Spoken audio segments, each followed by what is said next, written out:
Hello, this is Jake Beeman with Golden Fox Farms, here to talk to you about one of my favorite subjects, and that is swarm trapping. I feel there is evidence for localization amongst our regional bee populations, and in their use, we witness improved survivability. And swarm trapping allows you to access those stocks. I really consider it the express lane to high survival beekeeping, getting those high survival bees into your apiary. Now, swarm trapping was more or less introduced to the United States by Dr. Tom Seeley.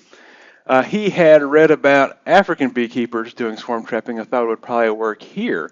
And he designed a bunch of different swarm traps while controlling variables and ran them in parallel to see what would work best. And he ended up publishing this document, Bait Hives for Honeybees.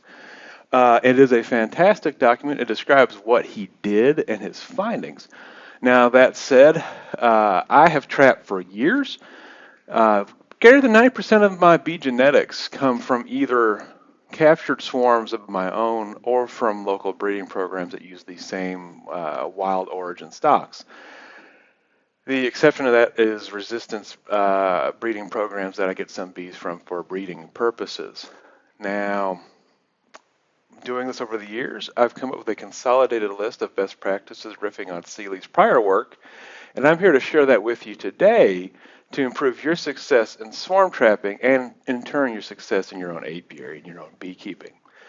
Now, my consolidated list of best practices, we're going to go over trap placement, trap design, bait, seasonality, and what I actually do at this point with my swarm traps. Now, first off is placement. Generally speaking, higher is better.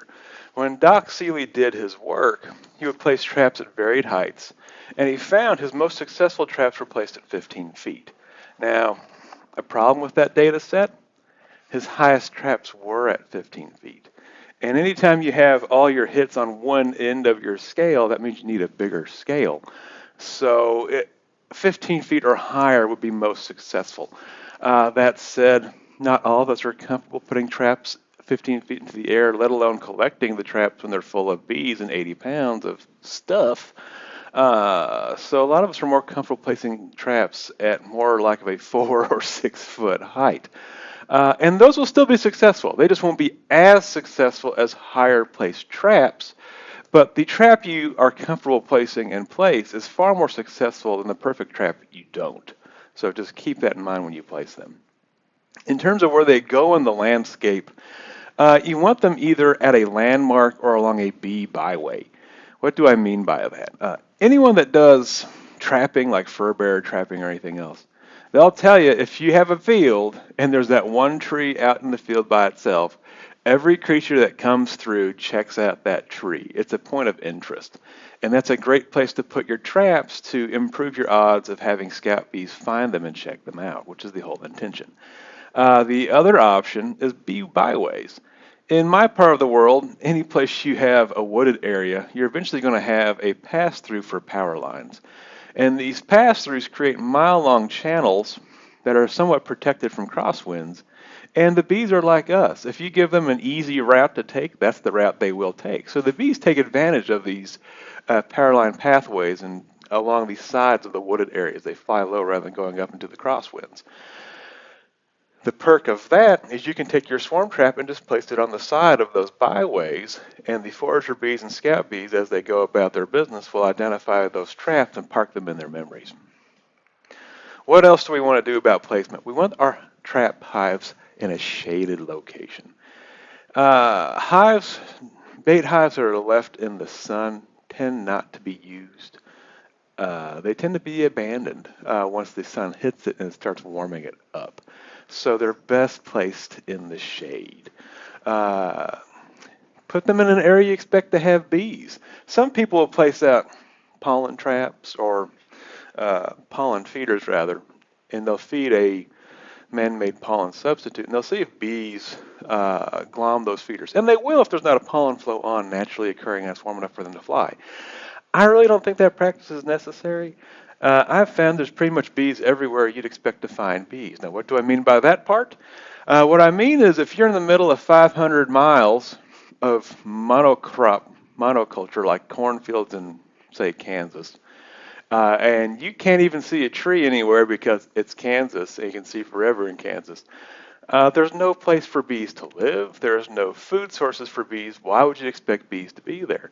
Place your traps where you expect bees to live. I myself have had a lot of have had a lot of luck placing swarm traps in state parks. You can actually get a permit for trapping in state parks in my part of the world.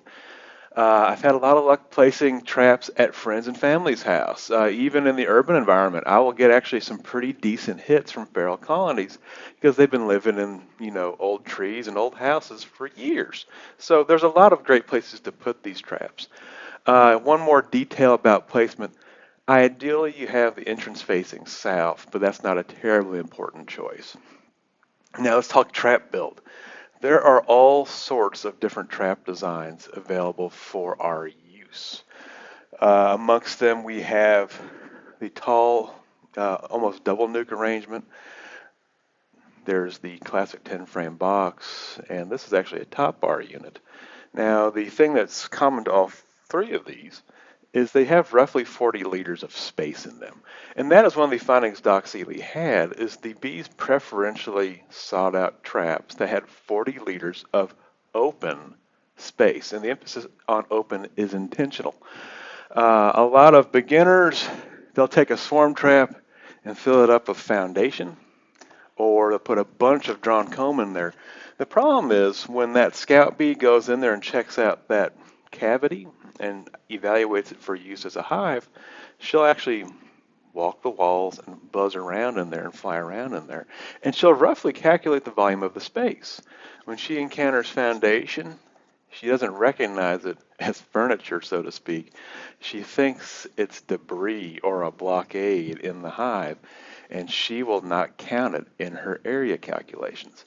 So if you have a 10-frame box, which is roughly 40 liters, a 10-frame deep, and you put 5 of these in there, well, that scout bee, when she's in there, is only going to recognize 20 liters of space being available. And that means you're only going to get small swarms in that box. So you really don't want to use foundation in mass in these swarm traps. Now, what I would recommend and what I find preferable is using foundationless frames. This is just a wedge top bar with the wedge pointed down to encourage bees to build along this edge and hang their sheets vertically. Another option, this is actually a wired one. And the wired gives that natural comb they're going to build a bit more strength. It's a little easier for you to handle it. I started as a top bar beekeeper. I'm fine not using wire in my foundationless frames. That might not be your experience, so do whatever works for you. Now, the most important thing to me in these traps is placing old comb. And this is actually a little bit contrary to Seeley's advice, at least in that older document. Old comb is ideal for these applications. And this is a pretty junky piece of old comb. This is a medium frame placed in a deep box, and they'll build these sheaves on the bottom of it. And this must have been a new colony I had it initially because they built, for the most part, worker comb. If you do this to a large colony, they'll build almost all drone comb. So I have this frame. It's a little on the dark side. It's really not, we're not seeing the cells shrink down yet. So this frame still has some life, but it's also relatively low value. So I can put this in a swarm trap and use it to attract that swarm colony. These old frames have a lot of smell, they have a lot of odor, and odor is the big tool to use in attracting bees to check out your hive and move in. And this is a great way to take advantage of that. Alrighty, what else can we talk about with these swarm trap builds? You want them dry and relatively airtight. What that means is there's not water going in from the tops. This should have a telescope lid on it. It's sitting on the floor over there. This has a migratory top. That's a fine choice. That keeps the box dry. And we don't have superfluous openings anywhere else on these boxes. We only have one opening, and that's at the bottom, which we'll talk about. Bees want limited airflow in their swarm occupancies, if you will. Entrance-wise, you want them towards the bottom and roughly 2 square inches of space. 2 of these have circle openings. We'll talk about this one after. These circles, like that one there, is a 1¼ inch paddle bit that was used to drill that hole out. And you don't want to take the bit straight in. You want to go up at an angle. That way any rain that comes down hits that surface and comes out. This one here is actually slightly bigger. It works. It's fine. You can drive a nail into these circle openings to keep, birds from moving in. I actually find curved cuts preferable. That's what we have on this thing. This thing is a top bar hive set up for swarm trapping. It's 16 frames long, and top bar frames, if you're using the Les Crowder build, are roughly a medium in size. So you need 16 frames in here to get that 40 liters of space. What I like about the entrance on this is it's a kerf. That's a 3/8 inch cut done on a table saw with a stacked dado blade. In later years, I actually just used a chainsaw and did the cut that way. Because this is 3/8 tall and 5 inches long, that is just barely under 2 square inches of opening. It's a pretty ideal entrance to have on one of these. I find these preferable for a couple of reasons. One, they seem to have less trouble with rodents and birds and other stuff trying to get in. And two, and this is really more important to me, when I have a hive get robbed, it is more often a circular opening than a kerf opening on the hive that's getting destroyed. And my belief is these kerf openings are easier to defend than those wide circle openings are. So that's why I really do find this preferable when I have the opportunity to do it that way. What else can we say about swarm traps? Let's look at these actual examples a little bit more closely. On the right of your screen is a double nuke box. And each one of those boxes has roughly 20 liters of space. We'll put our lid on there. If you strap this together with a ratchet strap, you can move this around pretty easy. It's fairly light. You can put frames in the top and the bottom. Now there's it's a very popular design of swarm trap. I think Shara Shankin is the big progenitor of it. That is a plywood build that more or less mimics this. And it just takes frames in the top. It'll take 5 or 6 frames in the top. I refer to those as high boy swarm traps because I haven't heard a better name for them, and all the frames are up top. Those have pros and cons. One of the pros is they're made out of cheap plywood and they have only 5 or 6 frames in them, so if they're lost, you're not taking a big hit out of your pocket.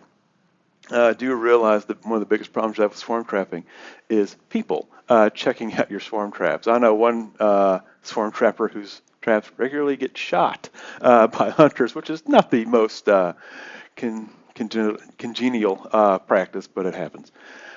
So there are high boys, which are a cheaper option than this. The downside of those high boys is when you only have frames in the top, these swarm colonies can rapidly pull out 40 liters of space wax-wise. They're really wax-making machines, a swarm colony is. And once they fill up that top, they're going to start hanging sheaves of wax off the bottom of these frames. So if you come to that hive, 2 weeks, 3 weeks after they moved in, you're going to have wax on the bottom of this you're going to have to deal with, either cutting it out and taping it into an open frame or just cutting it off. And that can be a big setback to the bees. So that also means those high boy swarm traps, you need to keep a pretty close eye on them or have them at places people will watch them for you so you can rapidly collect them when a colony moves in. I myself prefer to have traps that I can ignore until it's convenient for me to go back and get them. So I make sure my swarm traps all have foundationless frames in volume to keep those bees busy until I get back to them. Now, what other options do we have bait hive or swarm trap hive wise? This one's a classic. This is a 10 frame deep. And if you're in beekeeping long enough, you're eventually going to get one of these. And what this is I bought out an old timer because that eventually happens to you if you're in beekeeping long enough. And what I found out is this is a homemade box. Why do I know it's a homemade box? This isn't 9 5/8 inches, which is the Langstroth standard. This is 9 1/4. 9 1/4 is the dimension of lumber you'd buy at the hardware store. So someone went to the hardware store, got some lumber, and made this box themselves. The problem with this is it's actually slightly shorter than a standard box. So if I put this on a standard box, I would actually void the bee space between the frames, and the bees would glue the frames together. So if you try to take a deep off a deep one, it's like that. The frames are all going to be glued together. You're going to be cracking all sorts of stuff and taking off all sorts of bees. So this is a great box to get out of your management system, and a great place to put it when that happens is into swarm trapping, because you can run this as a swarm trap with a nailed-on bottom and keep that problem isolated to this box. So when you collect this hive, you'd actually take the frames out in your home yard and put into a proper box afterwards. And these used boxes are as close to free as it gets, so that's just a great option to have. When I would set one of these up, my preference is to put the comb near the entrance, the drawn comb piece I'm using. So let's do just that. I put the drawn comb, I say towards the entrance, really towards the middle, because that way the bees are encouraged to draw comb on both sides of this thing. If you put this only over here, when the bees draw comb, they're going to be racing this way. If you put it in the middle, they're going to be drawing comb on both sides. And the upside of that is this drawn comb here is your guide. So if they're drawing comb next to the drawn one, it's usually going to be pretty straight. If you put this on the edge, and you're forcing them to build all this way, by the time you get out here, it's going to be pretty wonky comb, and that causes trouble. The more you encourage the bees to draw comb you don't have to mess with, the better off you are. So put that bait comb towards the middle. The difference I have is actually these little top bars. And now what we do with these is I put the drawn comb about here, just because that puts it fairly close to the entrance and still gives them two different directions to build comb in while they wait for me to come back and get them.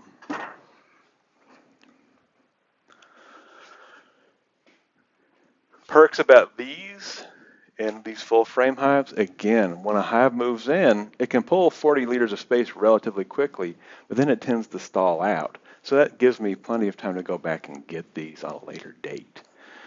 We should talk about bait. We have that comb in there, and that's going to do a lot of work for us. But a lot of us still use a chemical attractant afterwards, and there's roughly 3 different directions to go on with that. You can use lemongrass oil, you can use a commercially produced bait, or you could use a product called queen juice. Now, let's work through that list backwards. Queen juice is dead queens kept in high-proof alcohol. So anytime you have a queen you got to get rid of, you got to pinch a queen for whatever reason, you can throw her in this alcohol, she'll die immediately. And then the alcohol extracts those queen pheromones the bees love so much. So you could take some drops of this and put it in your bait hive as an attractant to draw bees into it. The commercially produced attractants work fine, really, they work great. They are superior to just using lemongrass oil, but lemongrass oil is pretty cheap and easy to find at this point. When I first started swarm trapping, you'd have to go to the foo-foo health store to find one of these. Well, with aromatherapy as it is today, you can get this at Wally World now. So this can be found pretty much in any city in the United States. And the way I use this is I take a sandwich bag, take a chunk of paper towel or a cotton ball or some other medium, and this is really just a carrier for this oil you're going to use, this essential oil. And you're going to take your lemongrass and just dab, maybe 15 times, and you're going to get something that looks like this. Now, you're going to get a strong smell of lemongrass off of this. If you've ever been to a Vietnamese restaurant, you'll know what this is, or a Thai restaurant for that matter.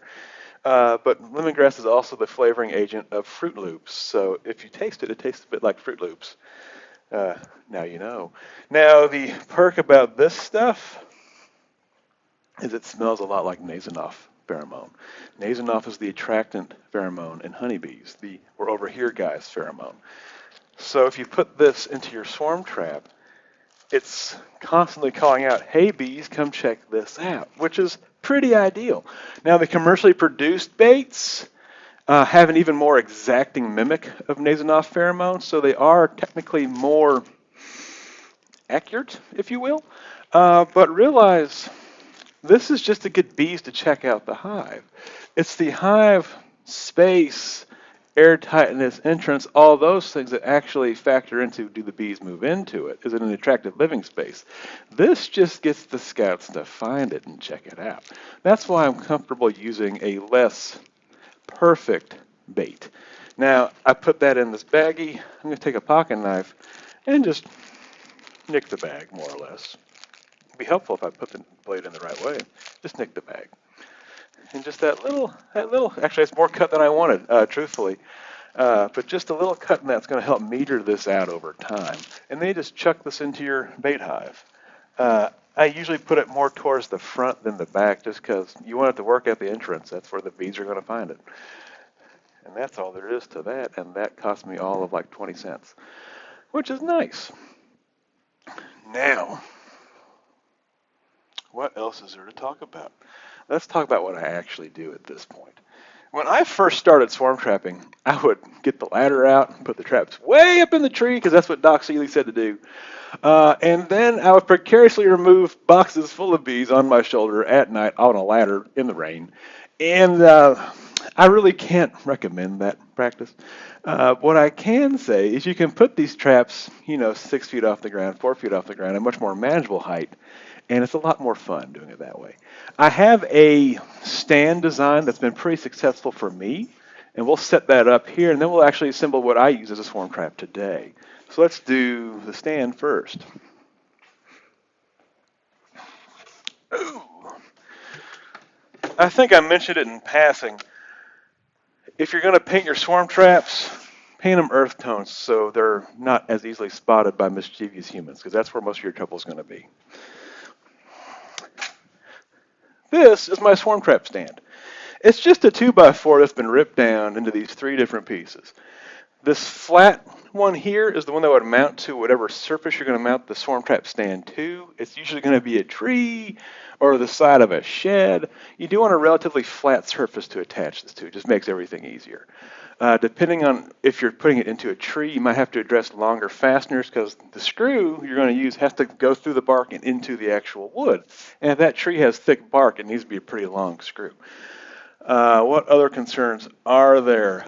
In my part of the world, the state parks pretty much said, hey, put traps wherever you want, just use dead ash trees. And I was like, oh, where will I find a dead ash tree? Turns out they're everywhere.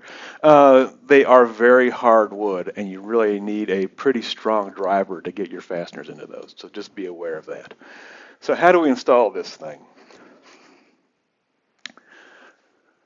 This piece gets attached to whatever the thing is you're going to attach it to. In this case, we're just going to use my workbench because it's here and it's convenient, and it's a nasty day outside. That's why we're in here. So let me get a screw shooter and some screws. I already brought the screws up. Here's my screw shooter. To make my life easier, I'll start some screws in this, usually in the back of my truck, because usually I'm doing this out of the back of my pickup. And I would use more than one screw per attachment point, but since this is for demonstration, I'm just going to use one screw. So, go to where you're going to install this thing and put that high screw in first. Alright, high screw is in. Do be careful when you work on this because this loves to swing down and smack you in the top of the head. And what I'll do from here is I'll take a level and I'll get it level in that X and Y axis, so to speak. About there.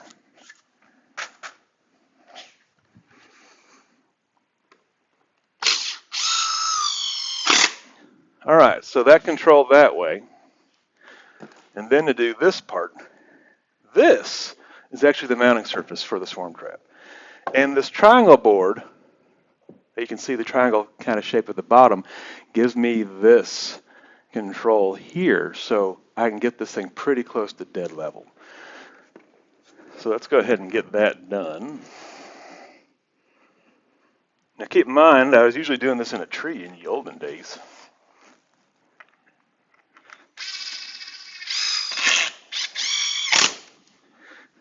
And that's going to be pretty close to dead level. Now these hinge points on this thing, as are the screws I'm using what's called a panhead screw. And these screws just have a larger contact surface to actually hold the wood together. These are much less likely to pull out or split the wood than like a drywall-shaped screw or a trumpet-shaped screw.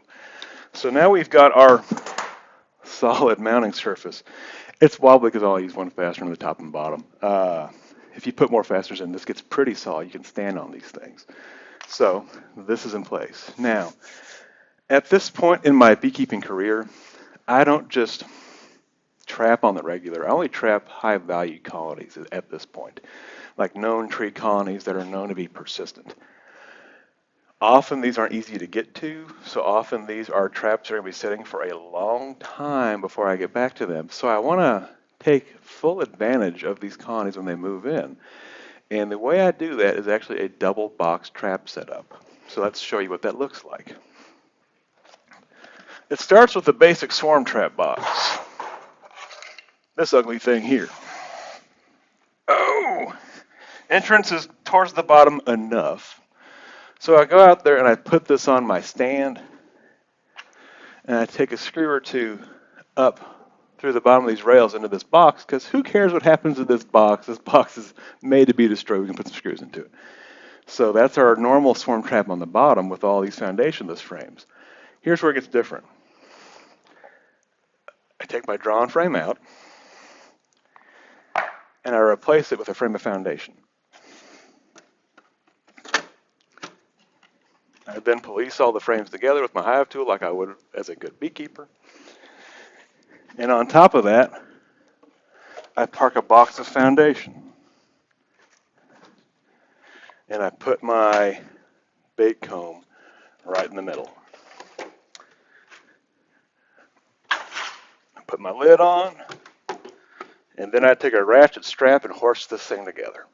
Now, when I do this, I actually usually keep it about this height, so that way when this thing gets unloaded, should it be full, she's going to be heavy. I pretty much don't have to pick it up and down. I just barely go up, go to the truck tailgate, go down, and it's done being moved. And that's why I pretty much operate at this height at this point. It's just to keep things safer for me because I'm usually operating solo. So what have we done with this setup? We still, for the most part, have our 40 liters of open space. We still have our bait comb. We still have our bait lemongrass, our bait, so to speak. And a scout bee going into this is going to fly around this bottom box and say, hey, there's 40 liters of space here, and there's a drawn comb here. I like this place. Go tell our friends about it. If they move in, the bees will preferentially start with that drawn comb that's up here. And they'll preferentially build comb alongside of the drawn comb. And they tend to fill this top box up with perfect new wax on that foundation. Again, swarm colonies are wax builders. Take advantage of that. So they'll make a perfect box of foundation for me. And usually after a swarm builds about 40 liters of space, they tend to stall out for a bit.